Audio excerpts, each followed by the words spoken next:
Y yendo a lo que pasa en la vida cotidiana o en la última semana, últimas horas en la República Argentina, hay que decir que hubieron dos escándalos que fueron con gran repercusión mediática.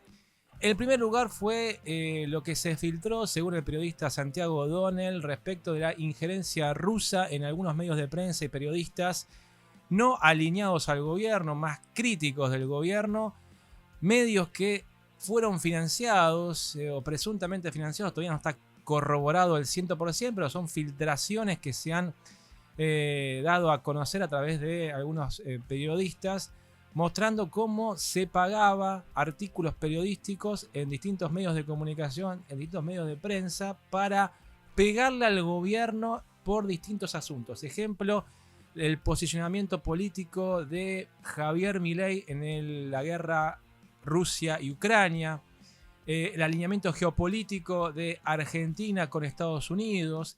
Querían hacer pelear a Argentina con Chile cuando estaba Boric como presidente. Esto fue todo año 2024. Y lo que está mostrando esto de alguna manera es la injerencia que tienen otros países en medios de prensa.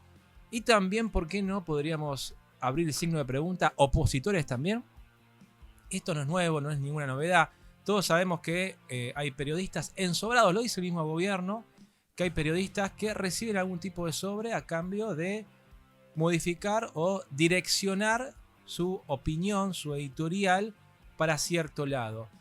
Yo recuerdo también, yendo al caso de Rusia, podemos ir al caso de Estados Unidos, donde el mismo periodista Santiago O'Donnell había filtrado cables de la embajada de Estados Unidos en Argentina con lo que venía comunicando la embajada a Estados Unidos respecto de funcionarios públicos, de periodistas, artistas, etc. En ese momento también había injerencia o algún tipo de conversación que tenía la embajada de Estados Unidos en Argentina. Lo denunciaba también en su momento el kirchnerismo cuando tildaba de infoembajada, por ejemplo, a Infobae, ¿no? Lo tildaban de esa manera porque decían que era un medio alineado a los intereses de Estados Unidos. Sinceramente, y a ciencia cierta, es muy común y muy fácil de ver cómo algunos medios se alinean políticamente según el interés geopolítico que tiene ciertos países, según el interés económico, según los intereses comerciales, etcétera, que hay posicionamiento político y algunos son pagos. También son pagos no solamente alineados a países, sino también están alineados a empresarios. Empresarios que pagan líneas editoriales. Empresarios que pagan líneas editoriales a favor de un político. Lo denunció Jonathan Viale también en su momento cuando le sale este furcio de esta nota grabada con Javier Milei, que Santiago Caputo lo interrumpe para corregir una pregunta. Luego de que ocurre esto y todos van a pegarle a Jonathan Viale por este furcio o esta equivocación o esta situación de mostrarse un periodista poco independiente, empezó a denunciar, sin dar nombres obviamente porque si no tiene que demostrarlo en la justicia, pero empezó a denunciar que algunos periodistas recibían sobres de color marrón en un estacionamiento, puntualmente compañeros suyos, para jugar a favor de algún espacio político determinado en plenas elecciones presidenciales en la República Argentina. Por lo cual, periodistas ensobrados siempre hubieron, siempre habrán, y siempre habrán países que financien periodistas ensobrados. No solamente el sector privado va a financiar a periodistas ensobrados, no solamente va a financiar partidos políticos a periodistas ensobrados, sino también países para tener beneficios. En 2014, la American Task Force era una especie de ONG o algún tipo de entidad que reunía a quienes tenían la deuda externa argentina y eran parte de los fondos buitre, tenían vínculo con los fondos buitre y eran los que financiaban a los opositores en la República Argentina y tenían vínculos con los opositores del partido político que gobernaba en ese momento. Es decir, la oposición, ¿quién era? El PRO era el principal partido político que podía disputarle la presidencia al kirchnerismo. ¿Por qué la American Task Force estaba vinculado con la oposición y quería tratar de tener algún tipo de contacto con la oposición? Porque querían cobrar la deuda externa de los fondos buitre, porque eran fondos buitre y querían cobrar en su totalidad. el posicionamiento político que tenía en ese momento el Frente para la Victoria, que gobernaba el país, era no pagarle a los fondos buitre más de lo que se le había pagado a los tenedores de deuda en el canje de deuda.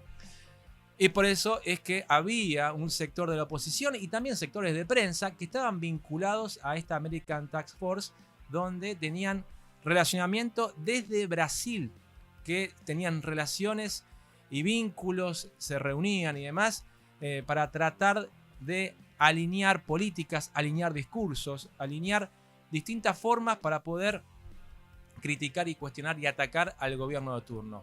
No estamos descubriendo nada, no es lo mejor, el mejor escenario tener periodistas y políticos que se vendan y tengan una tarifa para cualquier persona que venga y ponga la plata, porque la idea es que haya periodistas coherentes que puedan defender su posicionamiento sin ningún interés económico de por medio, ¿no? Ningún interés personal, que cambien su editorial porque haya una tarifa de por medio. Lo mismo pasa con la oposición, pero sabemos que se venden. No solamente se venden con un país extranjero para cambiar de posicionamiento, sino también con partidos políticos que terminan comprando diputados opositores para que voten una u otra ley a cambio de un puesto en una embajada, a cambio de algún tipo de beneficio personal. Así que no nos asustemos, no nos hagamos los que esto nos trae de sorpresa, porque en Argentina esto ya fue denunciado varias veces y por distintos partidos políticos, que hay periodistas ensobrados. En este momento le ha tocado a periodistas que denunciaban en su momento a otros de ensobrados. Ahora esos que denunciaban son los mismos acusados de ensobrados. Lo curioso de todo esto, para ir cerrando, es que el gobierno en las próximas horas estará anunciando conferencia de prensa para acreditaciones en Casa Rosada y no le estará dando permiso a esos periodistas opositores o críticos que también fueron denunciados como ensobrados por Rusia, por el gobierno de Rusia, pero sí a Infobae y El Cronista, que son medios que también fueron involucrados en esta denuncia de partidos de prensa o medios de prensa con injerencia rusa, van a tener la excepción de poder participar en acreditación de prensa en Casa de Gobierno. ¿Por qué sucede esto? Porque El Cronista e Infobae son los periodistas más afines y amigos al gobierno y lo han tomado quizás como una excepción, ¿no? Esto de a vos te permito, pero lo que es el Destape, Tiempo Argentino, etcétera, medios de prensa que no les van a permitir la acreditación en Casa Rosada hasta que se pueda esclarecer el caso de la denuncia y la filtración, según el periodista Santiago O'Donnell.